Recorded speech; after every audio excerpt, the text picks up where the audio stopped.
Picture this. You're sitting in the car after a long day. The engine is off. The silence isn't peaceful. It's heavy.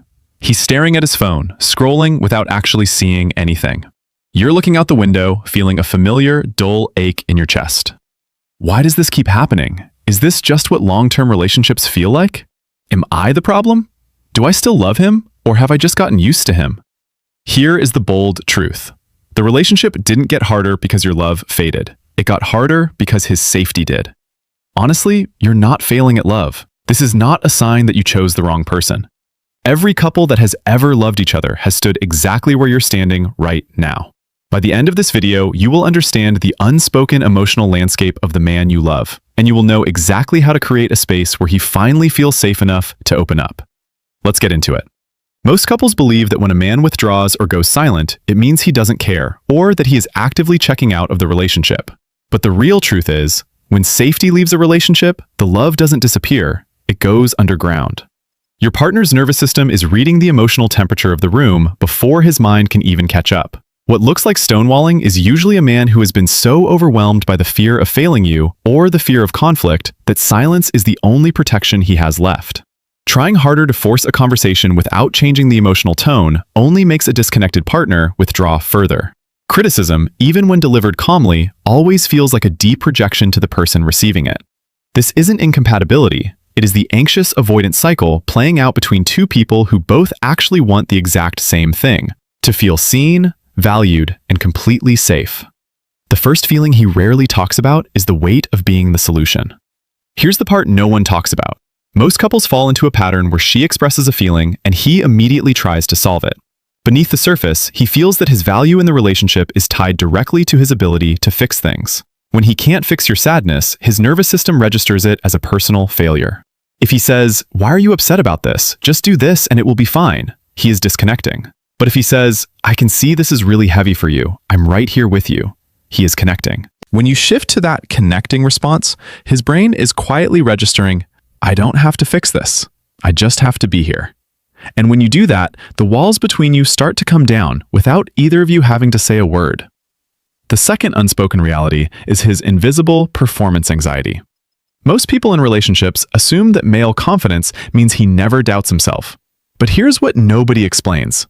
Deep down, he feels a constant, quiet pressure to be the rock. His emotional history taught him that showing vulnerability is a liability, not a strength. If he brushes you off by saying, "You're overreacting, just calm down and look at the facts," he's protecting his own anxiety. But if he leans in and says, "It makes complete sense that you feel that way. I've got you," he is choosing connection. Emotional distance in a relationship isn't like a wall. It's like scar tissue that forms slowly over 100 small moments that never got repaired. By choosing the connecting response, you are actively preventing that scar tissue from forming. That's when your partner stops feeling like a problem to manage and starts feeling like a person to come home to. Then there is his deep hunger for the sanctuary of silent presence. Most couples believe that true intimacy requires constant, deep, verbal communication. But real connection isn't about louder conversations, not more compromising, not scheduling a weekly check-in, but two people who actually feel safe enough to just be honest with each other for the first time in years. For many men, intimacy isn't built in the big moments. It's built in the 30-second ones, when you choose to just be. His nervous system craves a space where he doesn't have to perform or explain himself. If you demand, "We need to talk about us right now. Where's your head at?" you trigger his defenses. But if you softly offer, "You look tired. Come sit with me. No talking required," you give him grace. When you offer that silent presence, what's moving through him is, "I finally feel like I'm enough, just as I am." That's the shift that turns a relationship that feels like a negotiation into one that feels like a refuge. And this is the one most couples never figure out: the unspoken disappointment of subtle rejections. Most people in relationships think men don't get hurt by subtle, everyday rejections. Honestly, they do. When he reaches out for connection and gets brushed off, he feels a profound sense of rejection.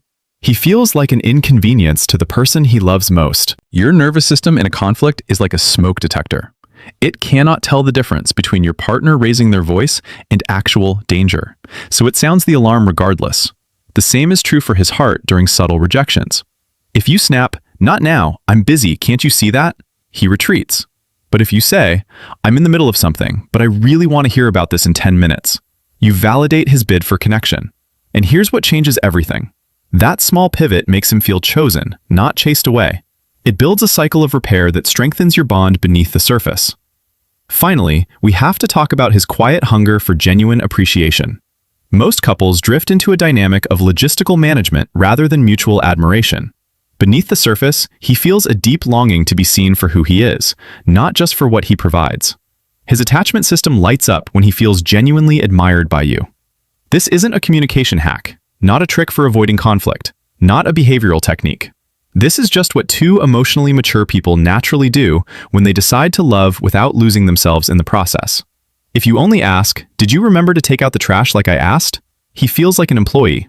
But if you tell him, "I really appreciate how you handled that today. It means a lot to me," he feels like a partner. When you turn toward him with genuine appreciation, what's moving through him is, "She actually sees me, not just what I can do for her." That's the shift that turns a relationship that feels like a chore into one that feels like a true, lasting partnership. This isn't a checklist, it's an invitation to show up differently.